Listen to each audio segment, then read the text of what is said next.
Hello,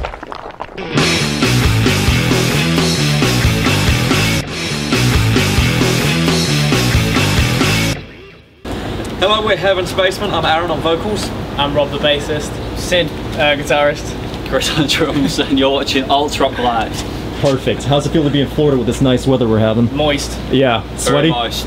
Yeah. This is a cold day, so you know. A lot of lizards. Yeah, this is a cold day. This is cold. 75 throughout the day? Yeah, this is nice. I feel like a fucking lizard in a Florida. Hot climate like Florida. You feel like you're swimming around in the air right now, right?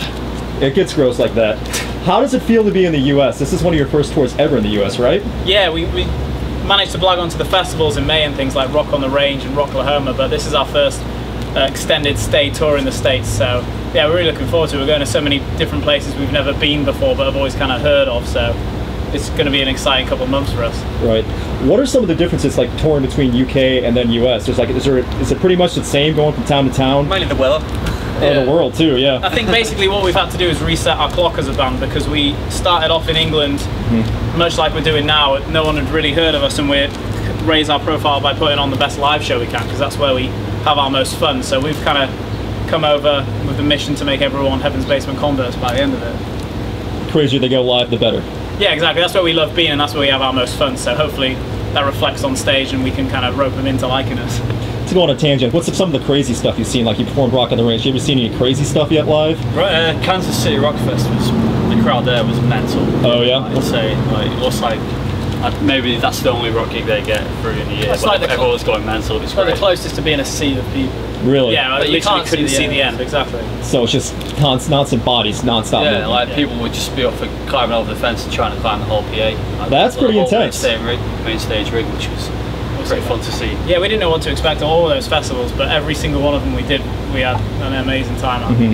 Hopefully you get that tonight in the small venue, Jack. Well, yeah, like I said, that's where we grew up playing, and we like to get in a sweatbox and make it interesting. That's awesome. We already got the sweat here, so you're already halfway there. Something big that's happened for you guys off the Filthy Empire. You got 2 songs in video games now. Fire Fire on NHL 14, and you got I'm Electric on Need for Speed. How does, did they contact you about that? Did you hear about that first, or do you just start playing the game and go, holy crap, that's me? It's a bit of both, really. Yeah, okay. They do get in touch, but I think I knew we were on the Need for Speed one, but I didn't know about the hockey one. I knew about it. Just came out this month.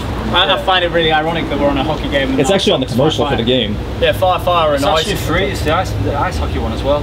There's the I'm Electric on Need for Speed. Yes. Crushed Ice. Oh yeah, that's another one. And Fire Fire NHL. Yeah, there's a Crashed Ice game. And yeah, the I'm Electric actually played over Christmas at my brother's house, and the song came on. That's nice. That's a good Christmas present. Yeah, sorry.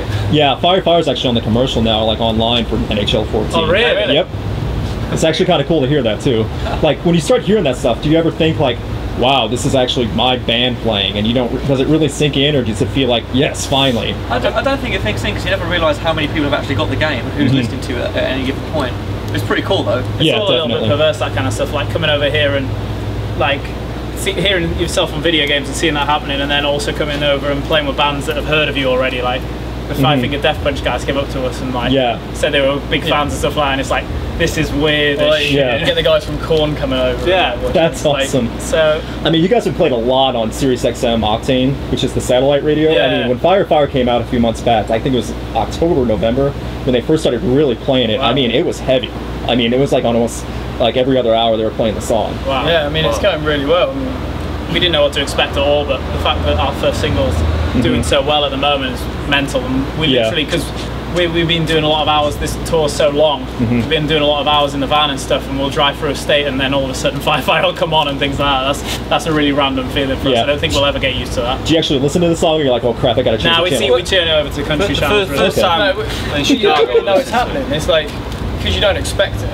It comes on, I remember it coming on, and I was like, what is this? I know this. It sounds familiar. Didn't I record this once? I was like, oh yeah, it's but it's weird. It's more. That's not so much weird, because we've had that in England, but it's people coming up to us and going, "You're Heaven's Basement. I love your song, Fire Fire." That's weird. Yeah, that's an awesome feeling, I bet. So, talk about Filthy Empire a little bit. I mean, what was the process of making it?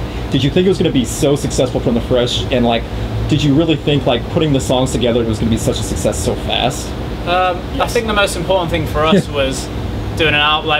we waited the right amount of time, but didn't overthink it at the same time. We recorded it in 8 days because we had to get back to England for the Download Festival. That's impressive. We put a couple of weeks of work into it and things, and then hit the red button for 8 days, went back to England. But the most important thing at that point in our career was making an album that we were all going to get off on, because we're the 4 guys that are going to be standing on stage for the next however many years of our lives playing those songs. So we wanted to make sure that we all got off on it, and if someone wasn't feeling one particular section, then it was kind of back to the drawing board and try and improve it. So we grew up listening to like Appetite and Rage Against the Machine's debut album, so we tried to set the bar as high as we could. We wanted to basically make an album that we could play in its entirety for a headline set at a festival, and it'd work. I mean, that's the goal. Whether we did it or not, it doesn't really matter. The point is that we went for it, and then once we realised, as long as we get everything to the point where we're happy playing it and we think like it's good, then it's got that charm to it, which is us, and so I think that's what's working. Yeah, I think that energy. We didn't overthink anything. That's awesome. One of the things I love about Filthy Empire is just the way it starts with Welcome Home. It doesn't lull you into it. It actually starts off with the right energy. It puts you in the right mood. Like, what are some of your favorite songs to play live, like open a show with, like the actual Welcome Home's actually probably my favorite. Yeah, Welcome Home's the opener, and that kind of kicks downhill from there, really. Oh, really? Okay. So just play that song 5 times over and then call it. I mean, Executioner's Day is the song that closes the album. That's probably the first real song we ever wrote as Heaven's Basement is. Really? I don't think we've only ever once, ever, played a show where we didn't finish on that song, and that's because we got kicked off too early. That's probably the first song we actually fully finished as a band. And I still think that's awesome. I think it matches the first song of the album and the rest of it, even though there was a bit of a time. Yeah, which is kind of cool, because if you mentioned Welcome Home, Welcome Home was the last song we wrote for the album. Execution's Day was the first song we wrote the album essentially. So that's kind of cool. Well, it worked out well, so that's the whole point, I guess.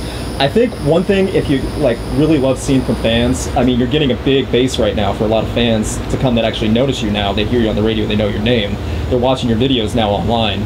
Like, when you see fans live, do you think it's a big, what do you want from fans when they come to see your shows? I know you want them to have a good time, but like, do you really expect them to really attach? Like, are you just like here to like blow their pants off? Like, what do you want to see from this? It's different with everyone. I mean, as long as there's people in the room and people seem to be enjoying it, whether that's them going mental and smashing people in the face and running around, or just standing at the back and having a beer and enjoying it.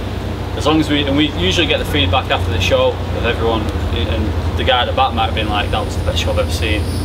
Or it might be the kid at the front who's scoring mental. So people react different ways, but it's like, we all go to shows. It's not like it's not that thing. So it's mainly just, I want the feeling when I was like going to shows and just getting an insane buzz off watching a live band. I don't care how the audience express themselves. So it's not like that look in their eye. Where it's not so much you want everyone to hurt themselves. You don't want everyone to just chill out. You want everyone to be happy. They want to do. We've played gigs like where it's been a seated hall, and we've still loved it. You know, that's awesome. And places like tonight where everyone's going to be crammed in, it's going to be sweaty and that. So definitely, it's just I guess the most important thing for us is coming off stage thinking that we've left a lasting impression on everyone that's seen us.